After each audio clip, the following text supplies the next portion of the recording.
You think Peter Pan is about a magical boy who takes children on adventures, a place where kids never grow up, where they fight pirates and fly with fairies, where childhood lasts forever. J.M. Barrie didn't write it that way. In the original book, Peter Pan kills the lost boys when they get too old.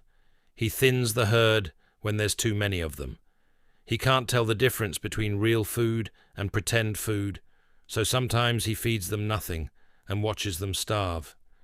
He forgets who they are constantly, forgets Wendy's name mid-flight, forgets Tinker Bell existed, forgets entire adventures. And when the lost boys finally escape and grow up, Peter replaces them, finds new children, brings them to Neverland. The cycle starts again. This isn't a story about childhood magic. It's a story about a predator who never lets his victims grow old enough to remember what he did. This is Peter Pan, the real one. J.M. Barrie published Peter Pan, or The Boy Who Wouldn't Grow Up, as a play in 1904. The book version, Peter and Wendy, came out in 1911. But Peter Pan existed before that. Barrie first mentioned him in 1902 in a novel called The Little White Bird. In that version, Peter is only 7 days old, a baby who escaped from being human.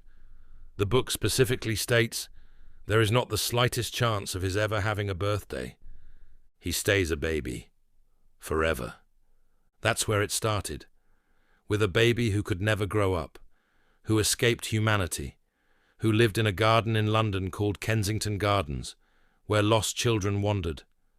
The older Peter Pan, the one we know, evolved from that. But the core concept stayed the same. A boy frozen in time. A boy who refuses to grow up. A boy who exists outside of normal human development. And Barrie was obsessed with it. Here's why. In 1867, when Barrie was 6 years old, his older brother David died. David was 13, 2 days before his 14th birthday. He was ice skating. Another skater knocked him down. His head cracked on the ice. David was their mother's favorite. Out of her 8 living children, David was the one she loved most. And after he died, she found one small comfort. He would stay 13 forever.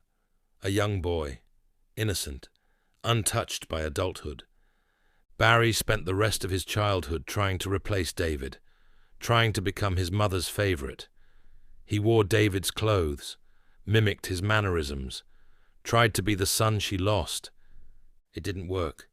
His mother never recovered, and Barrie never forgot the lesson. The dead boy stayed perfect. The dead boy stayed young. The dead boy was loved. 30 years later, he wrote Peter Pan. A boy who never grows up. A boy who stays young forever. A boy who replaces lost children with new ones when the old ones outgrow him. He never lets them grow up. The book is darker than any Disney adaptation admits. It starts with Wendy, John, and Michael Darling, 3 children in London. Peter Pan sneaks into their nursery at night to listen to their mother's bedtime stories. One night, the family dog, Nana, catches him, bites off his shadow. A week later, Peter returns with Tinker Bell to retrieve it. Wendy wakes up, helps him reattach it. Peter tells her about Neverland, about the lost boys who need a mother, convinces her to come with him. She agrees, brings her brothers. They fly to Neverland, second star to the right, straight on till morning. The flight takes a long time, and during that flight, Wendy starts noticing things. Peter's memory is broken, beyond broken. He'll veer off for a while. When he encounters them again, he doesn't recognize them. They have to keep reintroducing themselves. Wendy finds it annoying, frustrating, but it's worse than that. Because Peter doesn't just forget strangers, he forgets everything. Later in the book, he forgets entire battles, forgets people he knew for months, forgets Tinker Bell after she dies. A child with no memory, no continuity, no sense of consequence. That's who's in charge of the Lost Boys.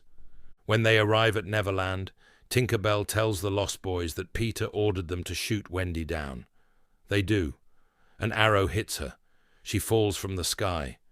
Peter is furious, not because Tinker Bell lied, but because the lost boys followed her orders instead of waiting for him. He banishes Tinker Bell, builds Wendy a house to recover in. The darling children settle into Neverland. Wendy becomes the lost boys' mother, cooks for them, tells them stories, tucks them in at night, and slowly the book reveals what Peter actually does to them. The lost boys are all children who got lost in Kensington Gardens, a public park in London. Peter found them, told them about a magical island where they could do whatever they wanted. No rules, no parents, no growing up. He brought them to Neverland. But here's the thing. Peter doesn't take care of them. He can't. His memory is too broken. He forgets to feed them. The book specifically says he sometimes gives them pretend food because he can't tell the difference between real and make-believe. They're starving, but they can't leave because Peter controls the only way off the island, and when they get too old, Peter kills them. The book says it plainly. The boys on the island vary, of course, in numbers, according as they get killed and so on, and when they seem to be growing up, which is against the rules, Peter thins them out. When the boys begin to grow up, something the book calls against the rules, they are removed. Barrie never describes how. He only makes one thing clear. Growing up is not allowed, and Peter decides who stays. He also alters their bodies so they can fit through the tree holes that lead to their underground hideout. The book never explains what that means. It just says he does it, changes their bodies, makes them fit. This isn't a magical boy. It's a character with supernatural power who removes children from their world, isolates them, and controls the rules of time and return. Whether he means to or not, the result is the same. They don't get to grow up. He never lets them grow up. The darling children eventually realize they want to go home. Wendy starts to fall in love with Peter, asks him how he feels about her. He says she's his mother, his loyal son. That's it. She's friend-zoned. But worse than that, she remembers her real parents, her real home. She's been gone for weeks, maybe months. They must be worried. She decides to leave, invites the lost boys to come with her, to be raised by her parents in London. They all agree, excited to have a real family, real food, a real home. Peter refuses to go, takes a nap instead. As they're leaving, Captain Hook's pirates capture them, take them to the Jolly Roger. Hook plans to make them walk the plank, plans to blow up Peter's hideout with a time bomb. Tinker Bell warns Peter. He survives, flies to the ship, fights Hook, kicks him into the jaws of the ticking crocodile. Hook dies. Peter takes over the ship, sails the darling children back to London, but he doesn't want to let them go. The book reveals this in a disturbing passage. Peter flies ahead of the ship, goes to the darling's house, plans to lock the nursery window with bars. So when the children arrive, they'll think their parents don't want them back. He wants them to return to Neverland, to stay with him forever. But when he gets to the house, he sees Mr. and Mrs. Darling crying, devastated, waiting for their children to come home. So he changes his mind, unlocks the window, lets them reunite. The children grow up. The lost boys are adopted by the Darlings. They become adults, get jobs, have families, and Peter forgets all of them. The book ends strangely. Peter makes a deal with Wendy. He'll come back every spring, take her to Neverland for a week. She can help with spring cleaning. But Peter has no concept of time. After a few years, he forgets about the deal, doesn't come back. 25 years pass. When he finally returns, Wendy is an adult, married, has a daughter named Jane. Peter doesn't recognize her, doesn't remember her name, doesn't remember Tinker Bell, doesn't remember Captain Hook, doesn't remember the lost boys. He's replaced all of them, so he makes a new deal. Jane will visit him once a year. And when Jane grows up and has a daughter, Margaret, the same thing happens. The cycle never ends. Peter finds a new child, brings them to Neverland, forgets them, finds another. He never lets them grow up, and if they do, he forgets they ever existed. Now here's where it gets disturbing. J.M. Barrie didn't just write about an obsession with boyhood, he lived it. In 1898, Barrie was walking through Kensington Gardens, the same park Peter Pan lures children from, when he met two boys, George and John Davies, 4 and 5 years old, walking with their nanny.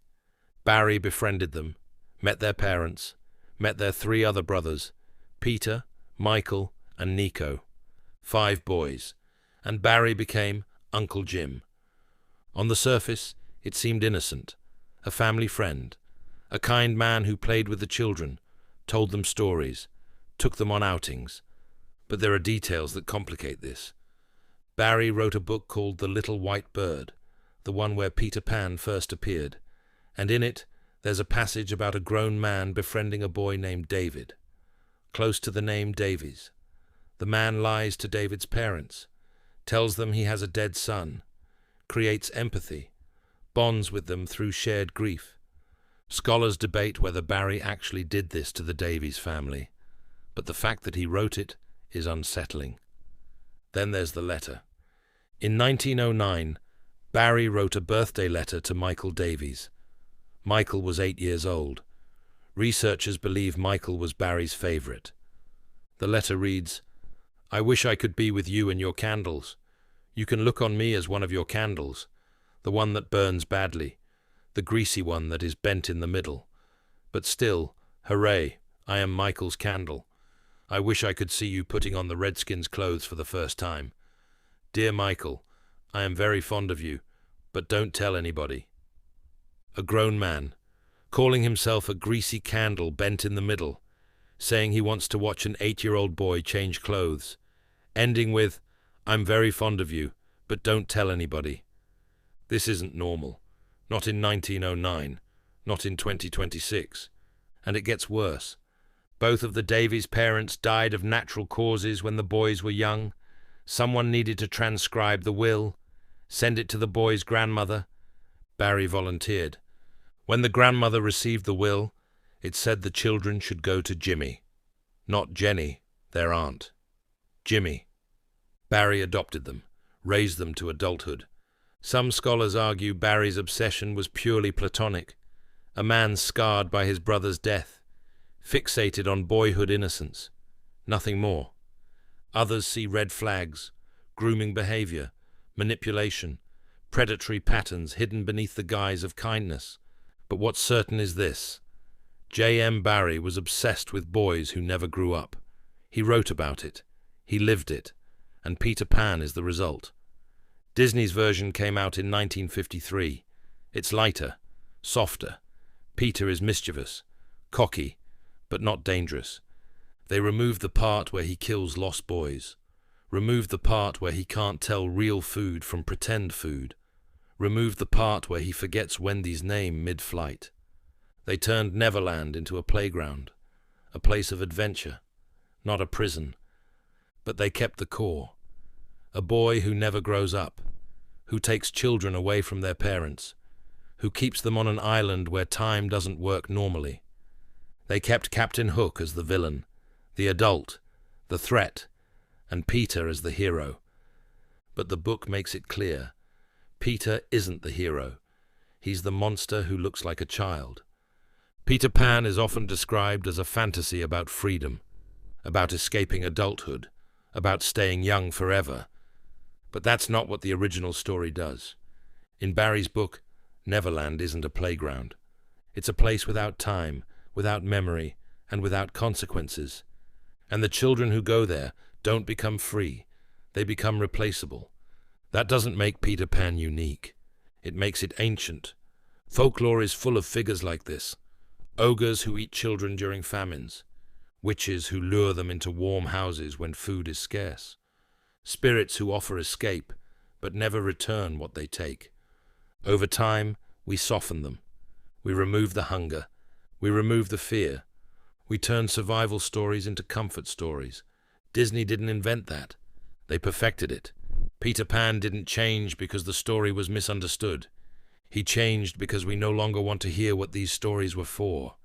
They weren't written to entertain children. They were written to explain a world that wasn't safe for them. And when you strip away the fairy dust, what's left isn't a villain or a hero.